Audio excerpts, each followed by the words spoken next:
Kali ini saya akan membacakan soal dan jawaban dari tradisi suci. Nomor yang pertama, apa arti tradisi? Nah, tradisi adalah sabda Allah yang diteruskan dari zaman ke zaman secara lisan. Itulah tradisi. Lalu nomor dua, jelaskan arti dari tradisi suci.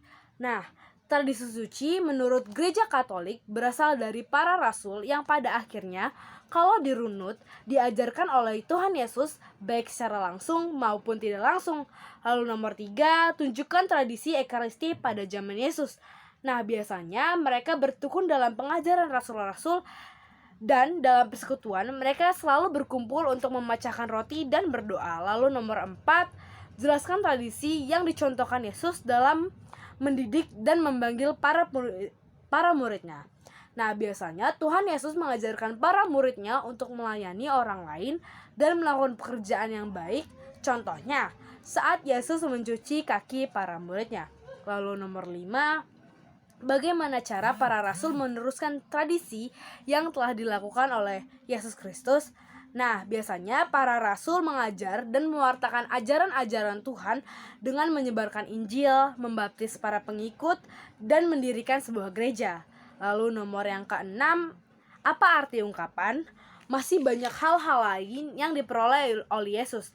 Tetapi jikalau seharusnya itu harus dituliskan suatu persatu, maka agaknya dunia ini tidak dapat memuat sama kitab yang ditulis.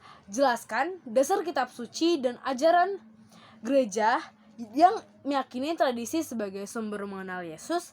Nah, ungkapan tersebut merupakan kutipan dari Injil Yohanes 21 ayat 3. Dalam perjanjian baru dalam Alkitab, ungkapan ini menyiratkan bahwa Yesus melakukan begitu banyak tindakan dan mengajarkan begitu banyak hal yang tidak dapat semuanya dicatat dalam kitab suci. Nomor 7, apakah tradisi suci bisa salah dan dapat dikoreksi? Nah, ini tuh tergantung pola sudut pandang individu atau kelompok, serta nilai-nilai dan norma-norma yang mereka anut. Lalu nomor 8, apa arti tradisi apostolik? Nah, tradisi apostolik adalah warisan ajaran dan praktik gereja yang diteruskan dari para rasul yang dianggap sebagai pengikut langsung Yesus Kristus.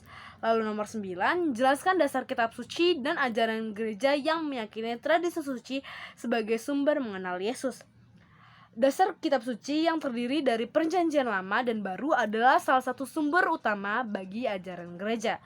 Lalu nomor 10, jelaskan peran tradisi dalam gereja Katolik.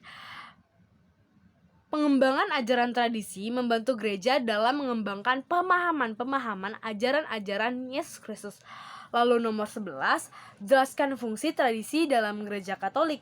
Tradisi membantu dalam mempertahankan ajaran-ajaran yang diwariskan dari para rasul dan Yesus Kristus. Lalu nomor 12, tuliskan contoh tradisi dari zaman Yesus yang diteruskan hingga saat ini. Nah, salah satunya adalah perayaan Ekaristi, sakramen baptis, pemberian sakramen pernikahan, doa Bapa Kami, dan masih banyak lagi. Lalu nomor 13, jelaskan perbedaan Syahadah Nisea dan Syahadah pendek. Nah, Syahadah Nisea dikenal sebagai Syahadah Nisea Konstantinopel, adalah hasil dari Konsili Konstantinopel pada tahun 381 Masehi. Syahadah pendek dikenal sebagai Syahadah Rasul, adalah versi yang lebih singkat, dan Syahadah merupakan pernyataan iman yang lebih sederhana. Sekian dari saya, terima kasih.